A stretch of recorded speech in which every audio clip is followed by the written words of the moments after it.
What up, Cavs Nation? I'm your host, Ethan Sands, and I'm back with another episode of the Wine and Gold Talk podcast. And joining me for the second straight day in a row, I get Chris Fedor and Jimmy Watkins on the podcast for a not post-game reactions. Man, we gotta love to see it. But again, as usual, Chris Fedor is already in a different city. Chris, how was the flight getting into Memphis? You excited for this game against the Grizzlies? And obviously, we also understand that the Donovan Mitchell of the Cleveland Cavaliers is out with the groin injury. I will get into asking you about that in a little bit. But for right now, how's the trip?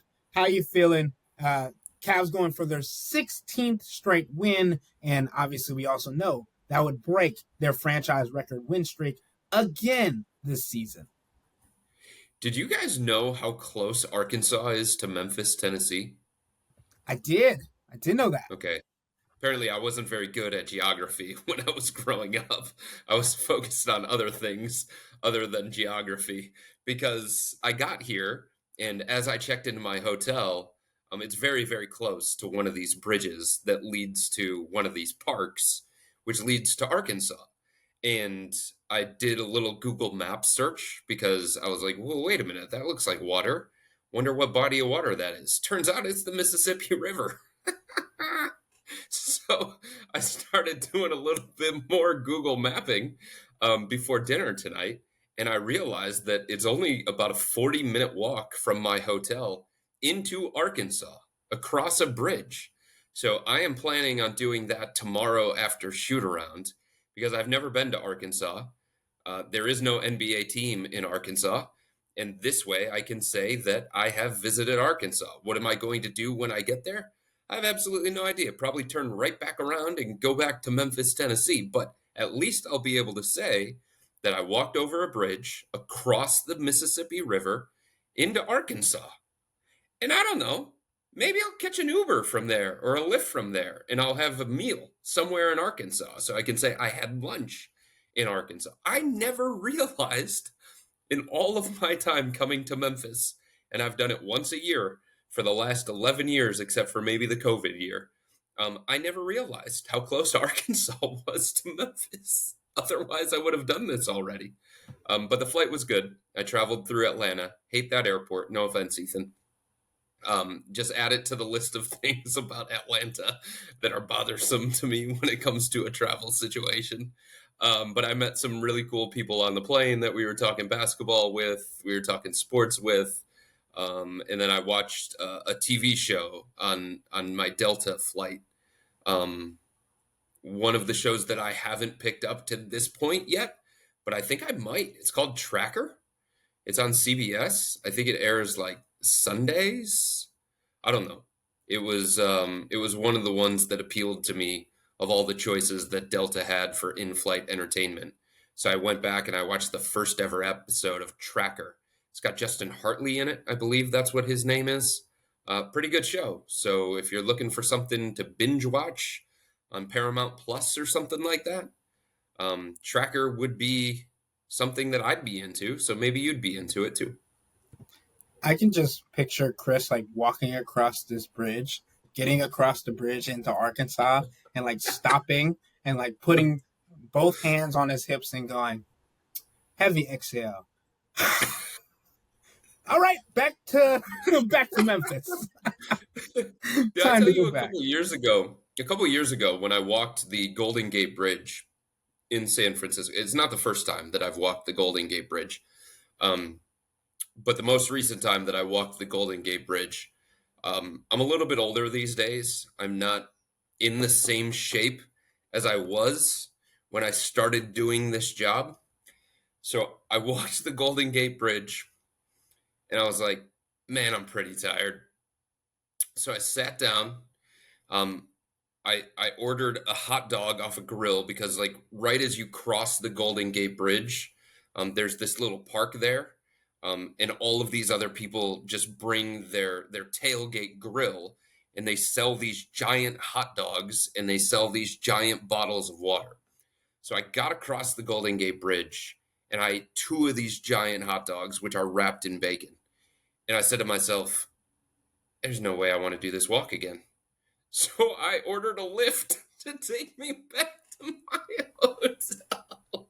So I only walked one way across the Golden Gate Bridge, and I took an $8 Lyft back to my hotel because I was so full from these 2 hot dogs that I ate, and I'm so old at this point in time that I didn't feel like walking across the Golden Gate Bridge another 35 minutes. So that's probably what I'm going to end up doing tomorrow. I'm going to walk across the bridge from Memphis, Tennessee into Arkansas, and I'm going to dial up a Lyft to take me back across the bridge. Knowing me, that's probably what's going to happen. All right, Jimmy. Well, based on the conversations, not about basketball, we're going to turn this conversation to basketball, and we're going to start with you. Obviously, this Cavs team is 55-10. They're on a 15-game win streak for the second time this season. They're just the 6th team in NBA history to have a streak that long twice in a season. But we wanted to get into what this Cavs team has harped on since Kenny Atkinson arrived, since they lost last year to the Boston Celtics in the Eastern Conference semifinals, basically.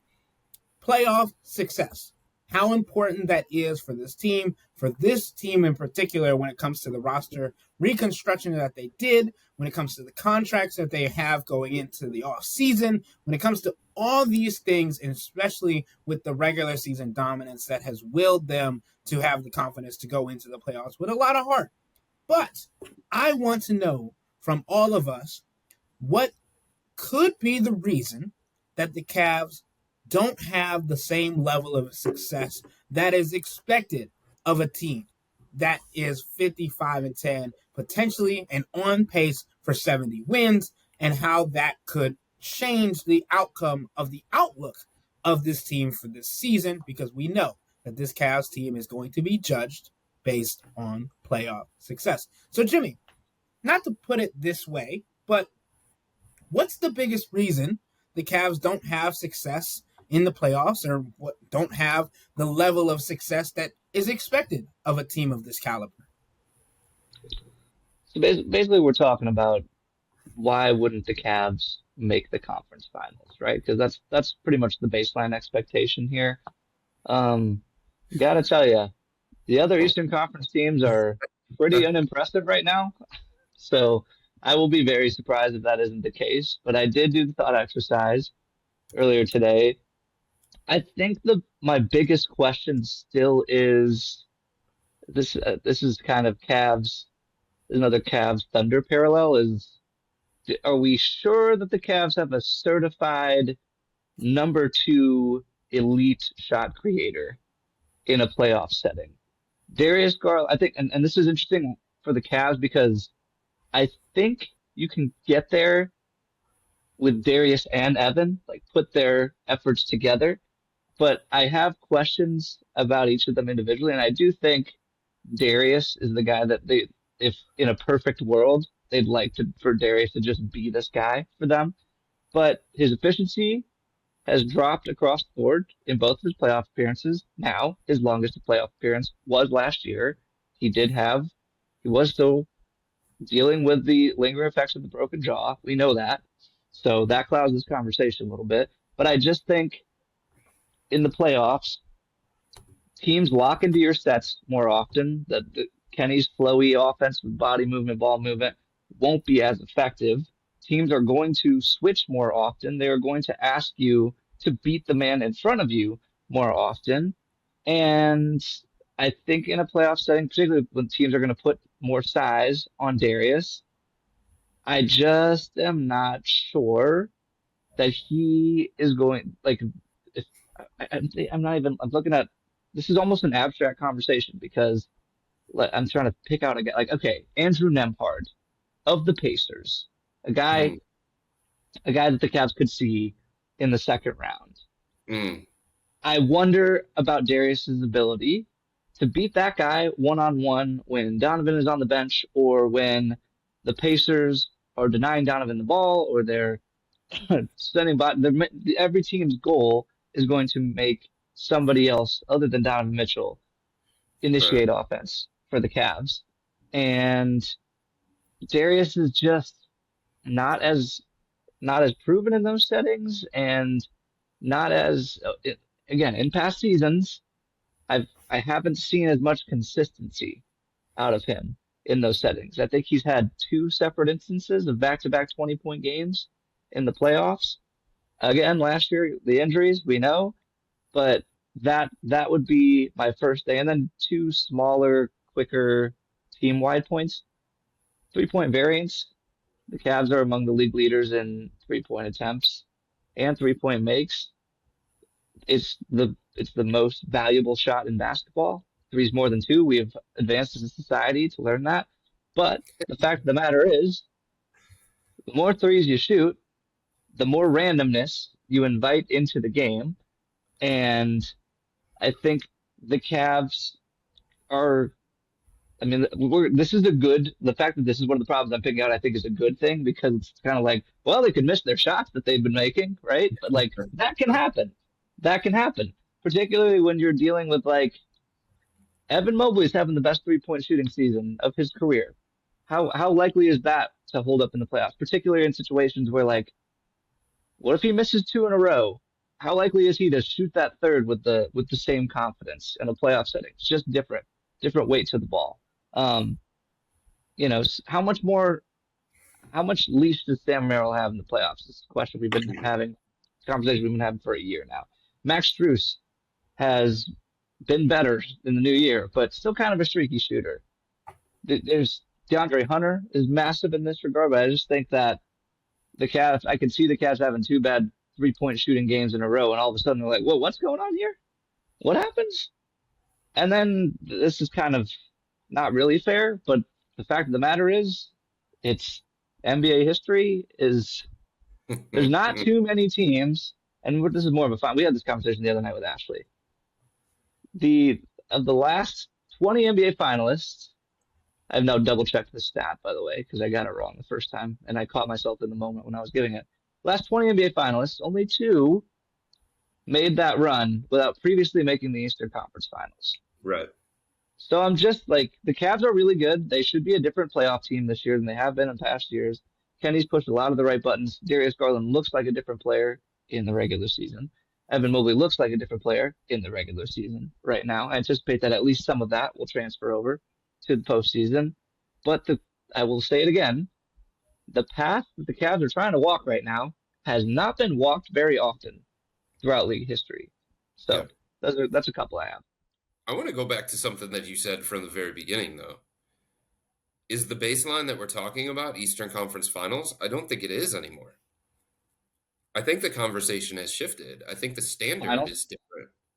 I think it's NBA Finals. I mean, if they go to the Eastern Conference Finals and they lose to Boston, what they really accomplish? I mean, we're talking about a team that could win 70 here, guys. That's the kind of company that this group of Cavs could be in. I mean, we're talking about one of the best regular season teams of all time. Multiple double-digit win streaks, a point differential that's off the charts, one of the best offenses in NBA history, depending on how it finishes. Like, we're talking 85, 86 Celtics, right? We're talking about Jordan's Bulls. We're talking about the dynastic Golden State Warriors that won 73. We're talking about the best Cavs team ever potentially, right? Like, if that's the kind of company that they are in, if the season finishes that way, and that's the company that they join, then they got to get to the NBA Finals, right? I mean, for you to consider it a success, for you to look at this season as something other than just a disappointment, they got to get to the finals, don't they? I think it's interesting because I agree with you, and I think we've had this conversation a multitude of times, and the answer has changed, right? And as we've talked about, the season is fluid. But I think if it was a different team, if the Cavs were able to get past Boston in the Eastern Conference semifinals to get to the Eastern Conference Finals, I think you'd consider that a success, right? Because this entire season has been basically gearing up to play Boston again. Basically setting themselves up to say, okay, number one in the East, number two in the East, whatever you want to say. Let's see how we stack up.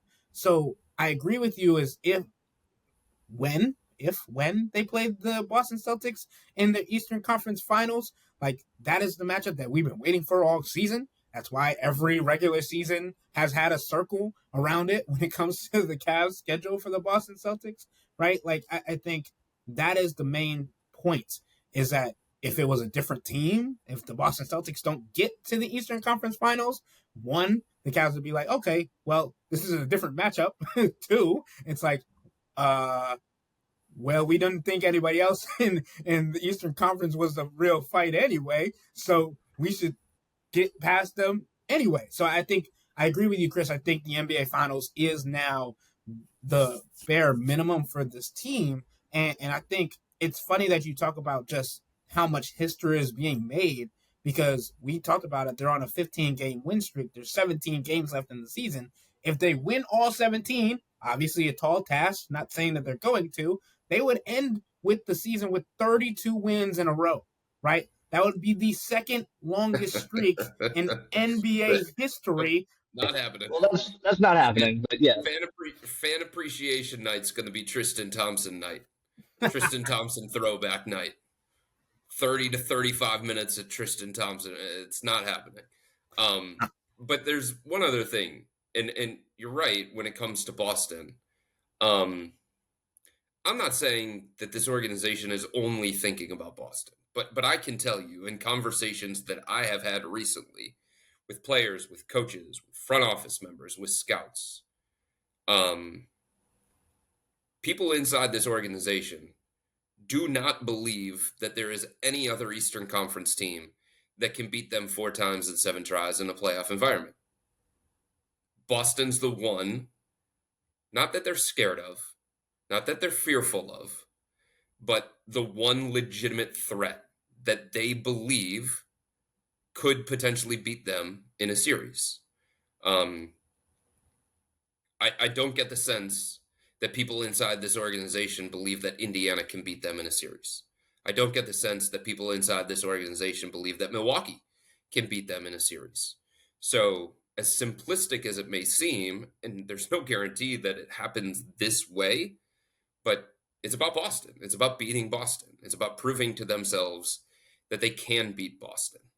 And if they beat Boston, there is a legitimate confidence that is going to come from that if they go to the NBA Finals and play whoever it is from the Western Conference.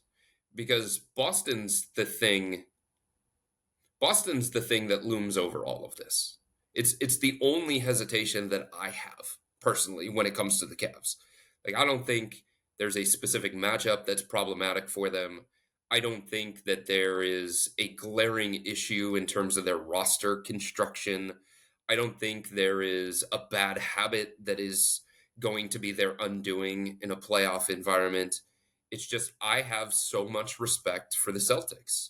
And when a team wins a championship and brings back basically that same team, and they've gone through all of these steps together, they've gone through the adversity of the playoffs, they know what lineups to go to and when, right? They know what sets to go to and when. They've done it all before. They have faced the pressure of the playoffs together, and they have gotten through it. They've been down in quarters before on the road in the playoffs, and they've gotten through it, and they've won a championship. And there's just no way to duplicate what Boston has on its side. That level of experience, that level of maturity, that level of championship know-how. The Cavs just don't have it. So it's not that Boston has been better than the Cavs this year. It's just that they've done it to a higher level in the playoffs than the Cavs have had the opportunity to.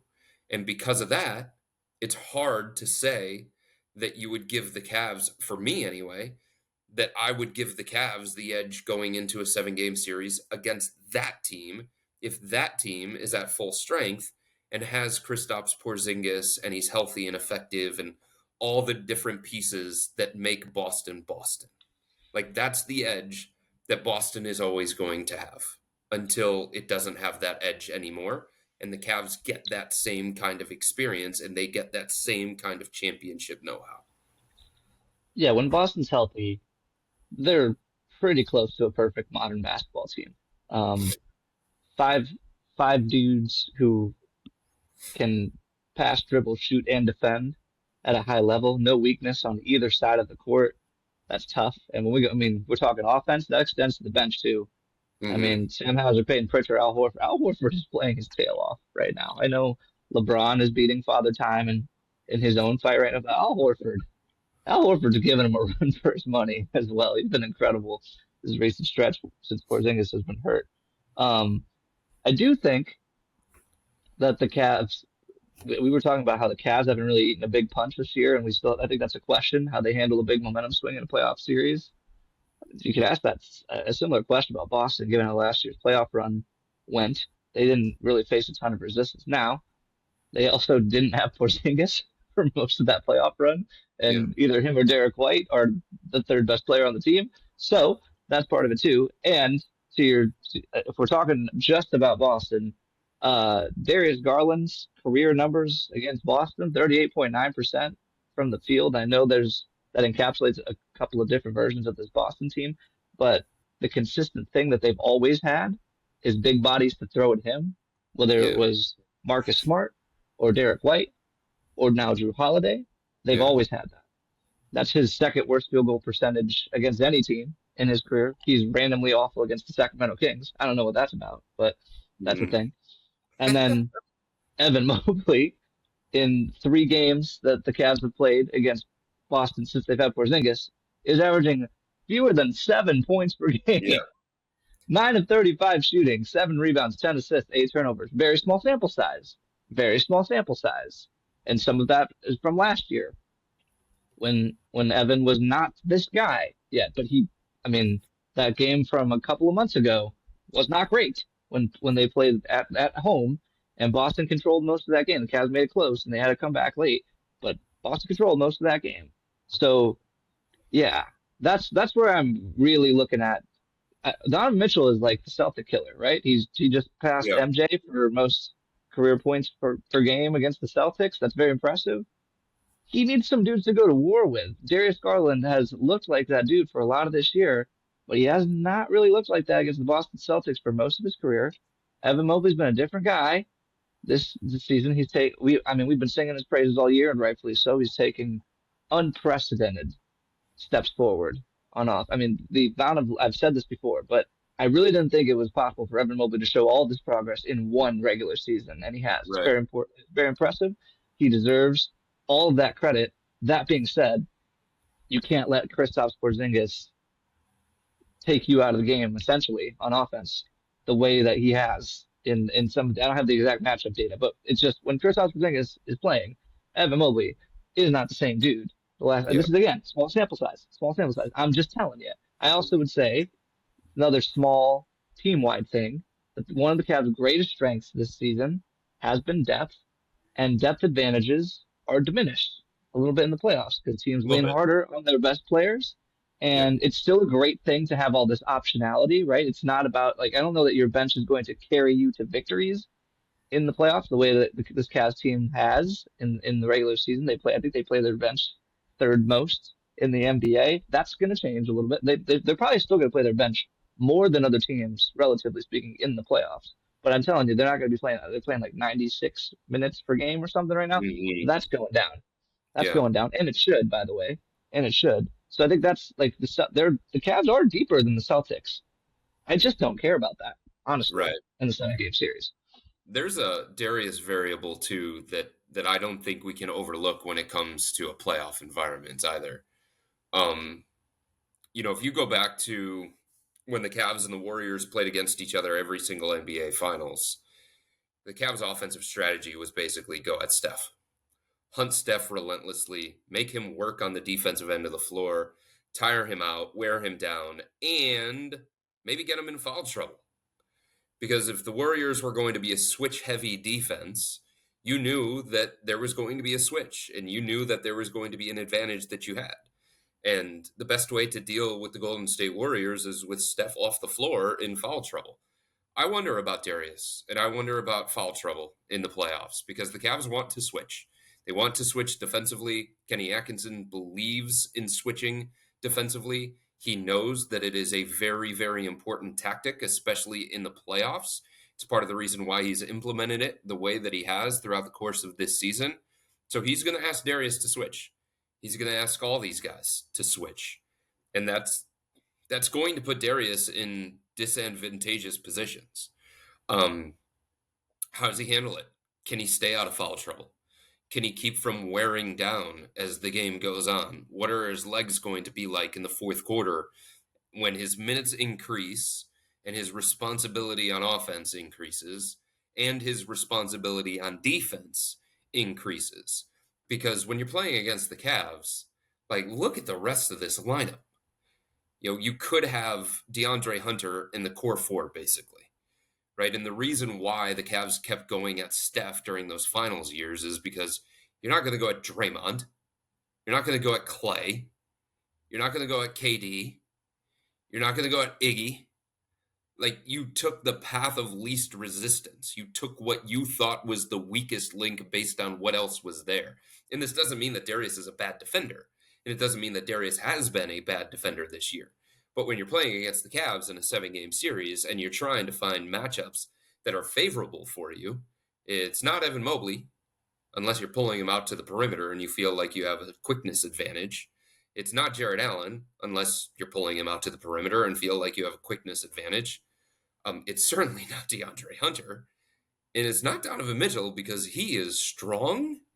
He is pesky. He's got long arms. You can't really overpower him. He's not the defensive turnstile that he was a couple of years ago toward the end of his time in Utah, where Dallas just relentlessly hunted him. So the Cavs internally are preparing for these teams to hunt Darius. Kenny Atkinson has said it multiple times. They're going to hunt Darius. He knows. He knows what playoff basketball is going to be like. So can Darius stay out of foul trouble? When he's in those matchups against Jaylen Brown or Jason Tatum, or he's in those matchups against Pascal Siakam if you play against the Indiana Pacers or something after a switch, can he stay out of foul trouble, number one, and stay on the court and be as effective that way? But number two, can he physically hold up where he isn't worn down by the end of these games and he has enough in the tank to be Mr. Fourth Quarter Darius Garland or Mr. Offensive Engine Darius Garland? It's just the responsibility that Steph had defensively for the Warriors for those 4 years. It was a lot. And that same responsibility defensively is going to rest on Darius, not because he's the best defender that the Cavs have, but he's the one that the opponents are going to go at. And Chris, Can I say one more thing on that point? We were talking about this a couple of weeks ago when Kenny was taking exception to the idea that the Cavs had two small guards because Donovan has a longer wingspan, and we talked about with Donovan too. Like teams are going to go after Donovan too, just to make him work, just to try to put miles on him. And I'm interested in that conversation as it pertains to Darius, because when we were having that conversation, Chris mentioned that the Cavs feel okay about there being one huntable player on the court in the playoffs. Correct. So here's my thing about that. You have Darius. I mean, again, Donovan's going to be playing 40-plus minutes in the playoffs, so this won't be happening very often where Darius is the lone creator out there. But when Donovan's not on the court and Darius is being hunted like this, and the Cavs are putting the ball in his hands a lot, and the Celtics are asking him to beat switches often against really good defensive players, really seems like he could use some help out there. Really seems like he could use a secondary creator. Ty Jerome would be nice, but now this is kind of your kind of Sophie's choice, right? Do I give Darius Ty Jerome help on offense for secondary creation? Right. But when I do that, now the Celtics can go after Ty Jerome too, because if there's only one, the idea of there being one huntable player out there is that the Cavs can make it pretty hard to hunt Darius. They can hide him on certain guys. They can try to scram switch. You can try to pre-switch some of this stuff so that even if the Celtics call up Darius's guy to screen for the ball handler, he can get out of there and someone else can come in there and say, nope, sorry, I'm guarding you now. Whether that's Dean Wade, Jared Allen, Evan Mobley, whoever, they can get out of that early. But They if there's could go two zone. guys, you go zone. If there's two guys, that's tougher. That's tougher, Yeah. and so that's an interesting balance to me. I'm also interested in the Donovan Mitchell Evan Mobley pairing that Kenny has loved so much all year. Maybe that's a situation where you switch it up a little bit there because Evan can relieve pressure from Darius as an offensive creator while also being an elite defensive player at the other end. I think that's something to watch as we get into late May. So a couple of things, because I think the Darius Garland point is a good one. It also brings up the point of what Kenny Atkinson has kind of tried to compare with Darius all season. It's the Stephen Curry defensive change that happened, him putting on weight, him being able to hold his own defensively, and how that led to the Warriors being able to win championships. And we know because Steph was able to switch. It wasn't like he wasn't getting hunted anymore. It was just he wasn't as much of a liability on that end of the floor. And also, we talk about the cardio aspect of it. He could take those blows and still be able to move around on the offensive end and still have the same level of productivity on the offensive end, which we know is so deadly for their offense. And I think we are waiting to see whether or not Darius can do one of two things or both, which is hold up defensively or not hold up defensively, but take the blows and still be able to do what he's been doing all season on the offensive end. And I think there's two ways that it could go. It's Darius gets used to being hounded because, as we've said, like, it's not just the Boston Celtics that are going to do this. It's going to be the playoff series leading up to the Eastern Conference Finals that Darius is going to get chances to see how teams are going to do this. And I think there's an opportunity for Darius, and it's happened during the regular season too, but not to the playoff level intensity of it. I think Darius could get used to it, or his body could simply be worn down because of going through this for 2-3 series before they get to the Celtics at all. And I think that's something that we have to monitor because we've already seen the hip injury, how he's dealt with going up against Boston in the regular season. All these things have to be taken into account because we talk about the nicks and bruises and wear and tear on these guys through an 82-game season, but everything ramps up in the playoffs. Everything changes to a different level, and we've talked about that, and Kenny has harped on that a lot. But I think it's interesting, the comparison that has been made all season between Darius and Steph, but in a different light than a lot of people may have thought. The defensive end is more important than what happens offensively.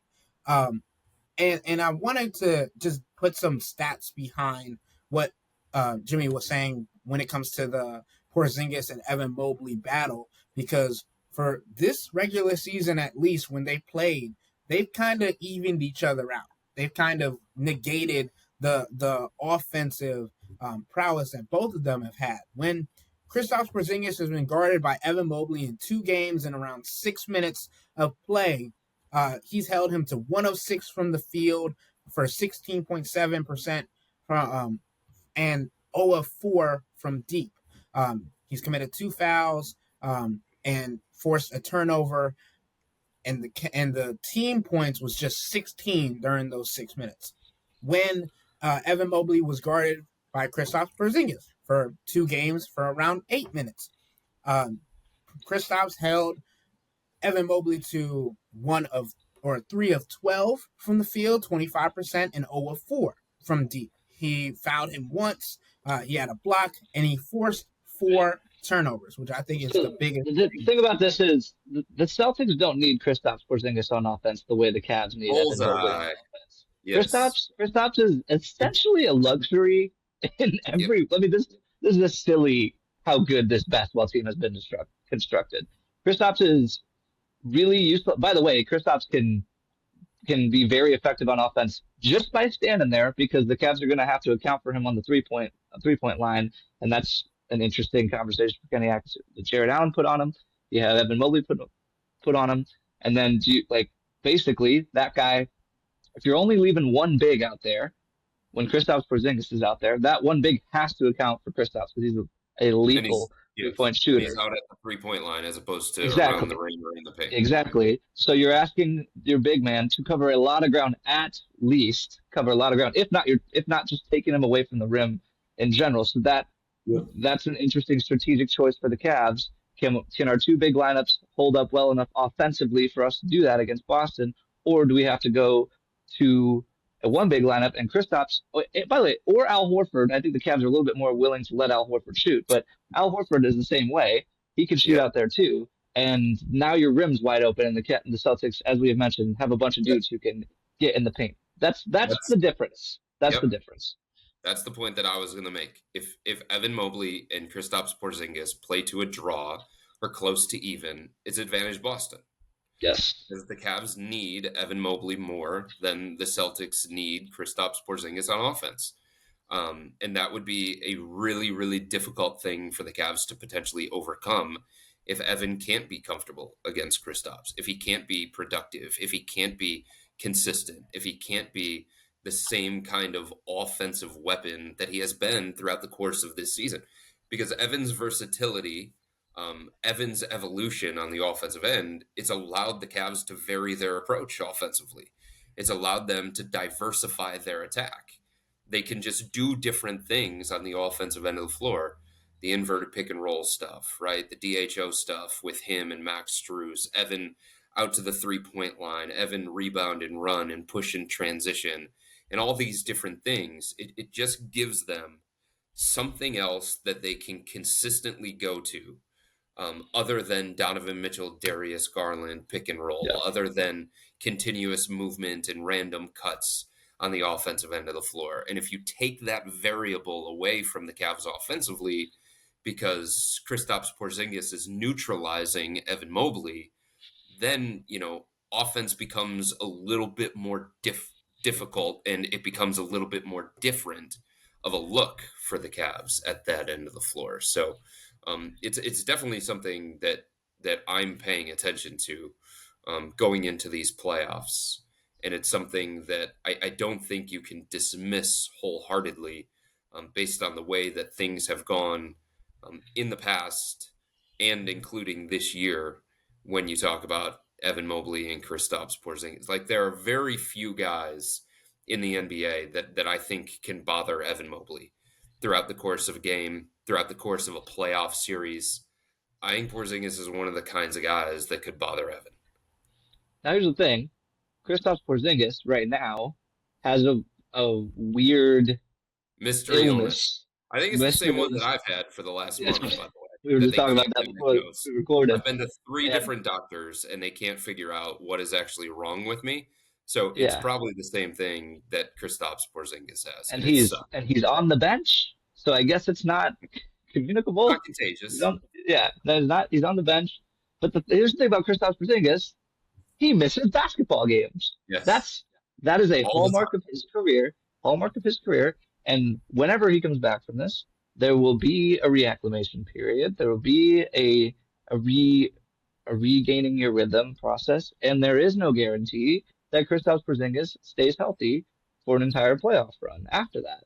We saw it last year. I said this the other day. I do think we are at the point where the Celtics can't just shrug off an injury against the Cavs anymore, particularly one as important as Kristaps Porzingis. We saw how the Celtics looked trying to defend Evan Mobley as the lone big on the court with Al Horford and Luke Kornet last postseason. Yeah. Evan Mobley had a coming out party in that series, right? So that's something to watch. I also just want to say about the Darius Steph defensive comparisons. Steph's like one of the greatest conditioned athletes ever. Yeah, no. As it pertains, particularly basketball players, because not only was he being hunted and counted on as an initiator in all those playoff runs, he's also no one moves without the ball more often and more continuously than Steph. So like it's fine, and it's a fine goal for Kenny Atkinson to say, hey Darius, can you hold up in the playoff hunt game as well as Steph? That's fine. That's a fine goal to strive for. But to not let it bleed over in other areas when Darius is just, and this is again, Steph is one of the greatest conditioned athletes this sport has ever seen. So it's not a slight to Darius when I say he's not in that same kind of physical condition. He's also not quite as big as Steph. So that's just it's a trickier thing than it sounds for Kenny to say, hey, just be Steph on defense, which in and of itself is an attainable goal, but the rest of it is harder. But here's something that minimizes all of this that we've been talking about here. It's the addition of DeAndre Hunter. That has changed the equation completely for the Cavs, especially in a matchup against Boston. Because look, he has been a number 2 option in his career. So if the Cavs need more offensively from him, or they need somebody to step up and carry more of a burden offensively, or provide more of a scoring punch because, Evan is dealing with Kristaps Porzingis, because Darius is in foul trouble and he's working so hard on the defensive end of the floor, DeAndre Hunter is somebody who can pass, dribble, shoot. DeAndre Hunter is somebody who can play on the ball, off the ball. You can put him in the post. You can put him at the elbow extended. If they go to a zone, you can put him in the weak point of the zone. Like, the Cavs, before they got DeAndre Hunter, were staring at a situation where it was like, how are we going to consistently fill the wing minutes? All right, we can piece something together, right? We can do a little bit of Dean Wade. We can do a little bit of Isaac Okoro. We could do a little bit of Karis LeVert, as erratic and inconsistent as he is. Now you just say, well, we don't need that much from Isaac Okoro. He can just be like a defensive specialist, a change the game type of guy off the bench. We don't have to rely on Dean Wade the same kind. Dean Wade was going to be needed in a series against the Celtics. Stylistically, he's the kind of player that you have to have in order to compete with the Celtics. Now you don't need Dean Wade as much because you have DeAndre Hunter, who is a significantly better version of that player. And he's a guy who matches up well with the Celtics. And theoretically, you could just give all 40 minutes if you had to. I know there are 48, but you just find the other 8 with whatever you want to do with them. But you could do 36 to 40 all to DeAndre Hunter. And it minimizes how much you rely on Isaac Okoro, Dean Wade, Max Strus, some of those other guys. It doesn't mean that you take them out of the rotation completely. It's just what you ask of them is not too much anymore. So DeAndre has changed that game. And if Darius is having a tough night offensively, then you feel like you give more responsibility to DeAndre. If you don't feel like you're getting the defense that you need from Max Strus or something like that, then you just say, DeAndre, you take those matchups. I'm so like, so much of how we view the Cavs personally, for me, has changed after the addition of DeAndre at both ends of the floor, especially when it comes to a matchup against the Celtics. And I don't cover the Celtics. I'm not in their locker room. I don't talk to people inside their organization on a daily basis. But I got to believe the minute that the Cavs traded for DeAndre Hunter, it was like, oh, damn, really? We got to deal with that guy now? Because it's hard to sit here and say that the Cavs needed something at the trade deadline, given how much of a role they were on and what they had already accomplished to that point. But it was clear as the season went on that they needed somebody like DeAndre Hunter. And for a lot of the reasons that we have talked about on this podcast, because you have a better idea in a playoff environment of what you're going to get from DeAndre Hunter than you do with Darius Garland or Evan Mobley, because he has shown it to a different level to this point in his career. And I think that's a great point. So the question becomes, how good is DeAndre Hunter really? Like right now, we know he's good. We know he's a really good fit with the Cavs. We know he's having one of the best years of his career. We know he can create some. He can be an initiator. He's a really good shooter. But I think there's a difference between. So DeAndre, I was interested by the last thing you said there, Chris. And I think that probably says more, the idea that DeAndre Hunter is more reliable in a playoff series, probably says than Garland and Mobley. Probably says more about Mobley and Garland's playoff track record to this point than it does about DeAndre Hunter's. Sure. He's never been out of the first round. And it's not really his fault necessarily. No, He's not the guy that was dictating success or failure for the Atlanta Hawks. That's kind of my point. He could be a really important bellwether in the Celtics series, and it's like, okay, well, I think he's capable of handling more workload, but like the the the difference between being a luxury, as he kind of is right now in a lot of these regular season games, and being, hey, we need you against one of the best defenses in the world. That's a completely different equation. And I'm with you. I like the idea, like I was talking about earlier. Like, do the Cavs need to switch up their uh, Darius, Jarrett, Donovan, Evan pairing? Well, if you're playing DeAndre with Darius and he's doing the secondary creation stuff, not necessarily. If he's doing it well enough, then you could lean on DeAndre Hunter in those minutes. I just don't know that. I know he's never been on that kind of stage before, and I don't know that he's ever been this important of a player in the league before. So I mean, I like what I'm seeing from him, but this is going to be a really interesting test run. Like the DeAndre Hunter trade has worked really well so far, but the ultimate payoff will be determined by what he does uh, during 2 weeks in a series against Boston, in my opinion. You know who else doesn't have a whole lot of playoff experience or at all? His best friend Ty Jerome, who has been one of the most important players off the bench for the Cleveland Cavaliers, right? And I know Jimmy said earlier something to the effect of it's more important how the starting five play than the bench players in this kind of series. And I'm not going to disagree with that, but I will say that I'm looking at Isaac Okoro. I'm looking at Max Strus. I'm looking at Dean Wade. And I'm saying you have to play your role to an absolute T.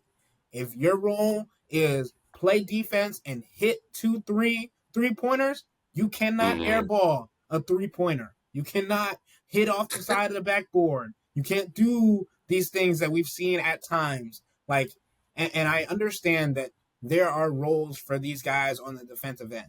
There's an entire other side of the ball that they still have to play.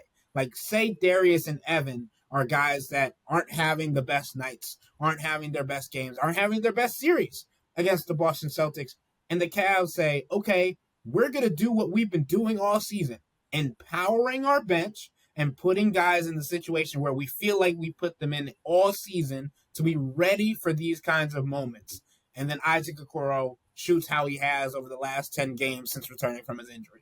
31% from three, right? Or Dean Wade has an off night from three-point range in what he's been doing this season, which has been a down year for him from three-point range. Or Max Strus doesn't have the shot that we've seen for a majority of the season, what we've seen from him. And obviously, the other portion of this is the experience portion of it. Ty Jerome, you're 50, 40, 90. But what are you going to do in the playoffs for the first time? Is this going to be a shock to you? We know we love to call him the chill guy, Ty, milk, whatever we don't want to see you spoil. I'm not worried about Ty. I'm not. Like, I put stock into what a guy does in big moments throughout the course of his career. And I know he hasn't had the opportunity in the NBA. But I put stock on what he did in the NCAA tournament, leading Virginia to a national championship. There are just certain guys that you feel like the moment's not going to be too big, that he's not going to be faced by whatever it is. And I think Ty is one of those kinds of guys. I think he's the overachiever. I think he's the guy who people look at him and say, I don't get it. I don't get it from an athleticism standpoint. I don't get it from a skill standpoint, but he just continues to find a way. He found a way in high school, he found a way in college, and here he is in the conversation for Sixth Man of the Year. So it may be naive of me, but what he did in the NCAA tournament, like, I think that's something that points to him having a level of readiness for what's coming. And I just never see Ty as somebody, because of his demeanor, because of his attitude, and because of his style, I just never see Ty as somebody who's going to get rattled by anything. So I know what you're saying, Ethan. Like that experience, he does not have it. But I am not worried about him. I believe that he is built for postseason basketball.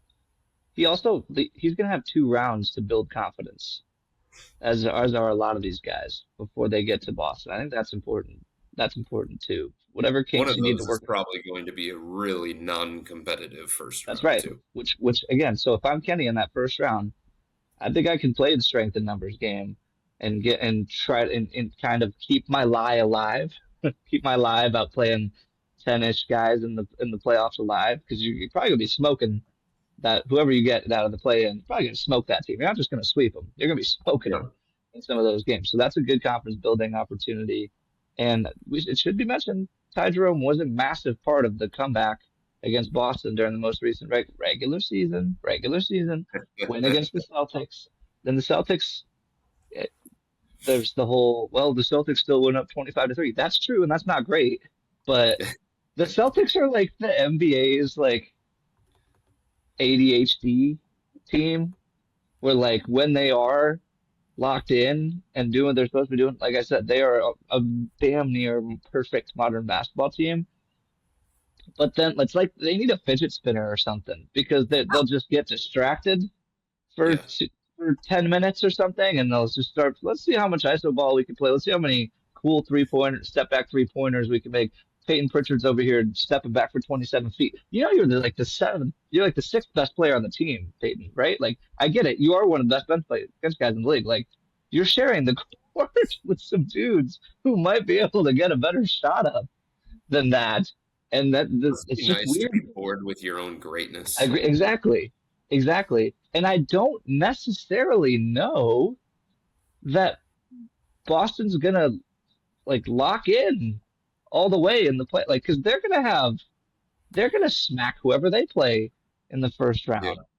The Knicks have not shown. We got Mitchell Robinson back now, so we'll see. The Knicks have not shown any propensity to be ready for that kind of fight in the second round, assuming that the seeds hold what they are, which they are likely to do. So the Celtics may walk into this conference finals feeling pretty good about themselves. And so that's another opportunity. Remember the Cavs beat Boston pretty good in game 1 Mm. of the conference semis last year. That's an Game two. opportunity I could see. Sorry, game 2. Game 2. Boston got fat off their Yeah. game 1, and they're like, we got this. Yeah. I could see another opportunity like that. I could see it. I definitely think when you talk about confidence building, and this is kind of coming full circle as we get to the end of this podcast, is like there is no bigger confidence builder for this Cavaliers team than success against the Boston Celtics. And I know people are going to be like, well, you talked about the Knicks for the last, I don't know how long. That's not the same Knicks team. This isn't the same Cavs team as 2 years ago. That's right. The status quo has changed. 100%. And my biggest thing when it comes to like playing both sides of the ball and saying Kristaps Porzingis is healthy, and obviously he's not going to play all 48 minutes, especially if he's coming off an illness, and who knows how long this is going to take him to recover from. All these different things play factors into this conversation, but whoever the Cavs have being guarded by Al Horford needs to do something on the offensive end, right? Because we've seen it at length. Isaac Okoro standing in the corner, being guarded by Al Horford, not being able to do much. Dean Wade, kind of the same situation. Again, we know how great these guys are on defense. It is uncanny how important those guys are going to be on the defensive end. Getting to Boston, right? Jalen Brunson being guarded by Isaac Okoro, Damian Lillard being guarded, like whatever scenario you want to put in front of you, right? But when they get to Boston, whether or not they have Kristaps Porzingis, when Al Horford is on the floor, whoever Joe Mazzulla says, I'll go guard them, is going to tell me who they think is the weak link. And we already know, as a collective, who is prime candidates for that to be. And if they cannot rise to the occasion, especially in cases where if Evan Mobley and Darius Garland are not able to play to this caliber against the Boston Celtics, it is going to be a long series. I have a random thought, and I'm just bringing this up. I'm not giving my answer on this. I'm just curious what the view of Indiana is here. Because look, they might end up as the 4 seed. They went to the conference finals last year. They're better than 500 against teams with a record above 500. Last year, they did the whole play-in tournament thing where they went on that run. So it's like a lot of their guys have big game experience, and they did, as I said, get to the conference finals last year. So any thought about Indiana being a quote-unquote threat? No. No. Why not? I mean, we've talked about this in the past, Chris. I am not a Tyrese Halliburton believer. I know he just hit the shot over Giannis, which helped them win the game, a 4-point play. Great shot.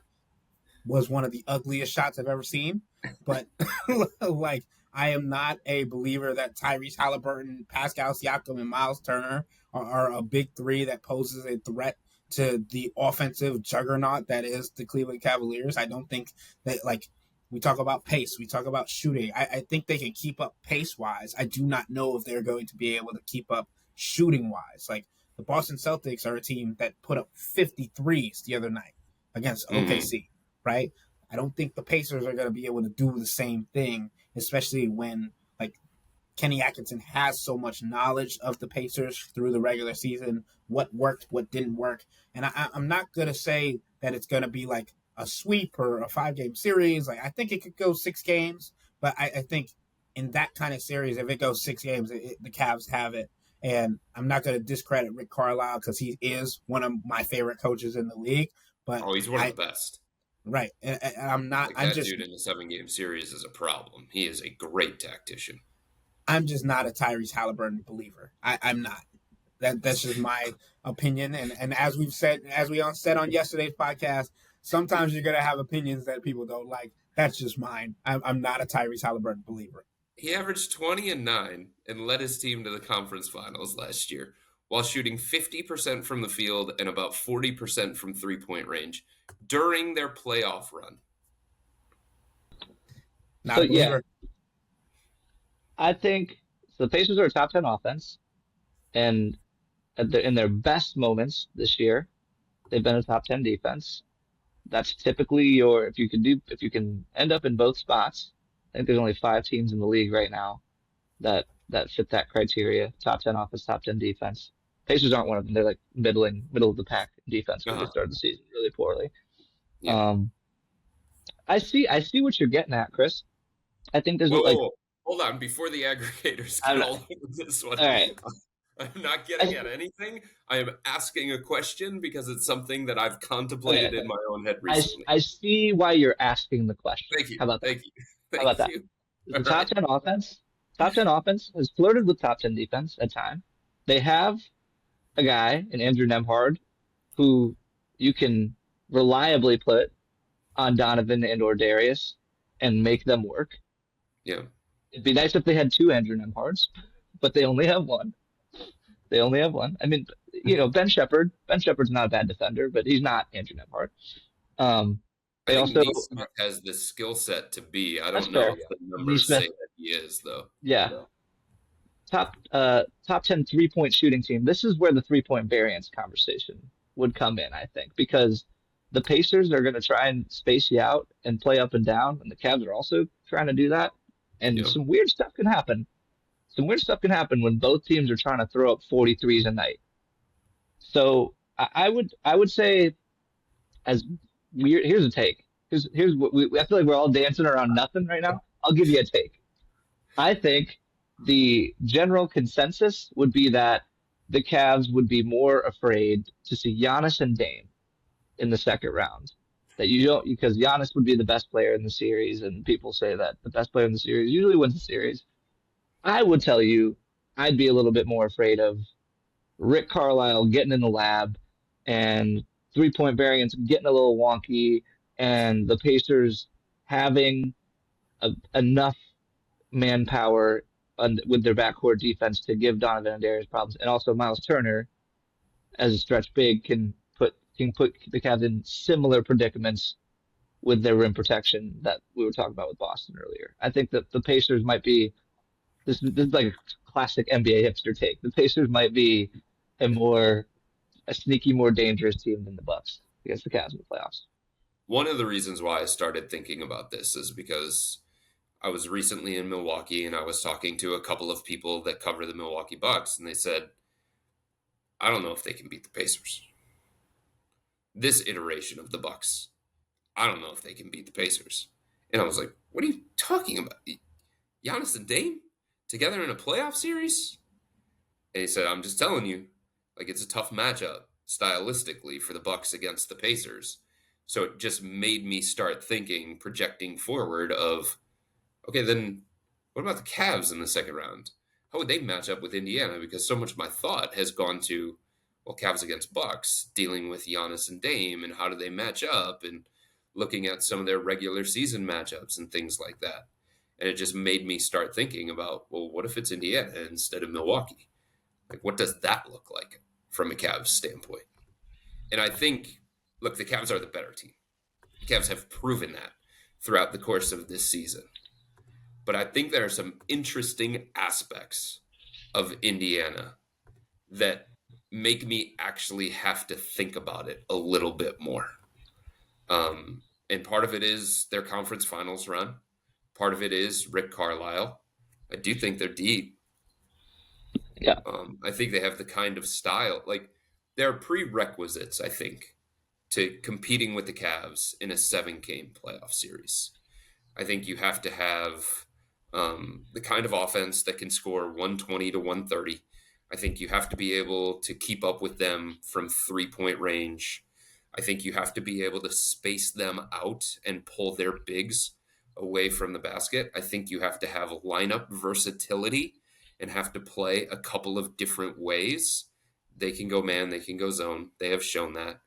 And I think you have to have, multiple defenders that you feel like can guard on the perimeter, that can match up with Darius Garland, Donovan Mitchell, now DeAndre Hunter, who is in that mix.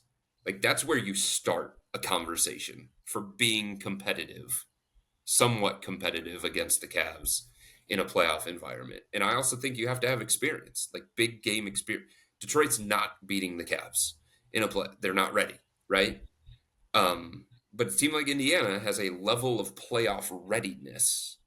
They have a level of playoff maturity that they have shown that makes it a little bit more of a conversation at the very least.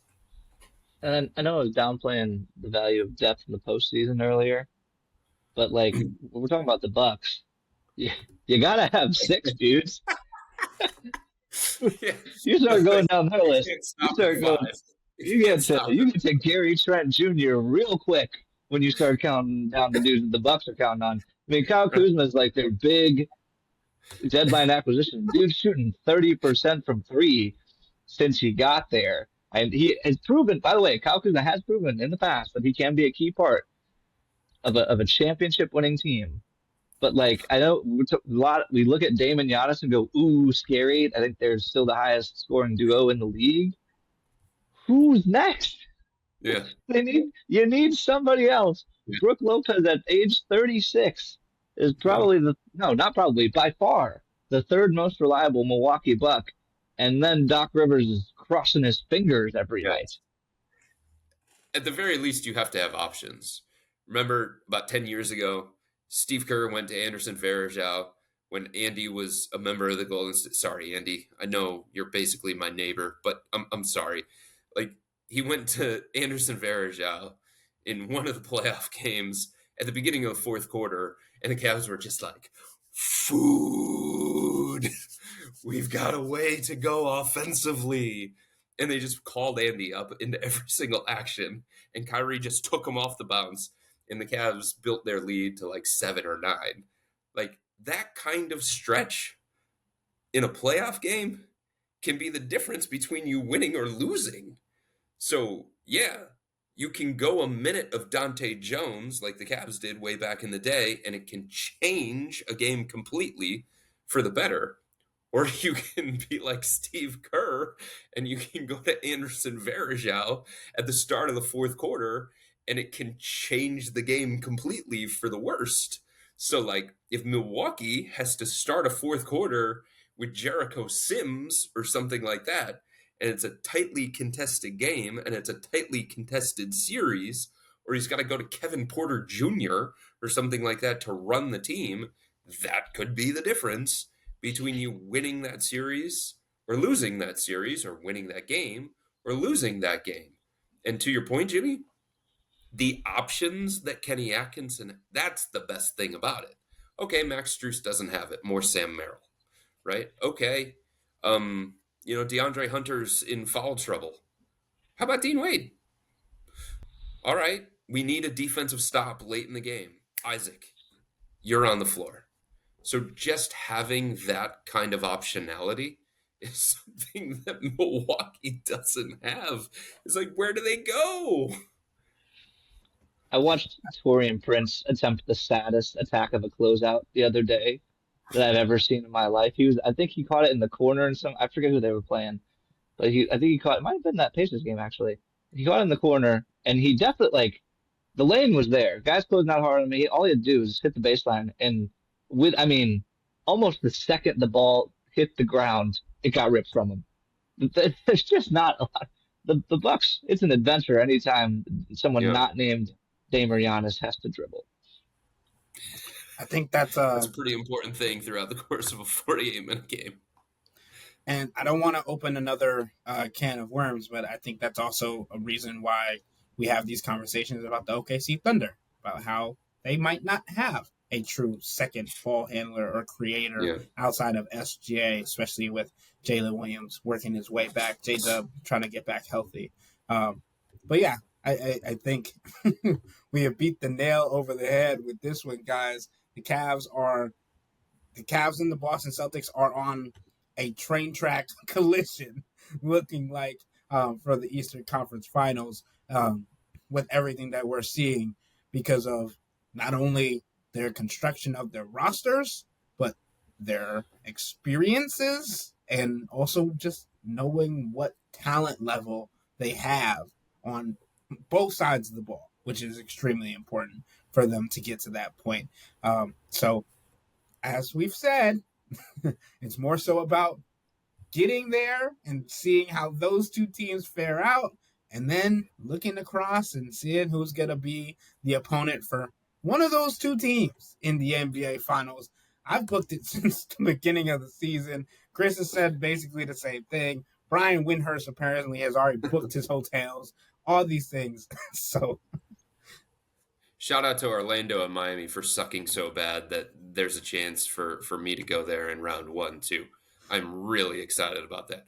I am standings watching the 8-9 situation more than anything else in the NBA at this point, and it gives me great joy that Orlando and Miami are right there. I have no respect and belief in the Bulls, so I am in line with Orlando and Miami.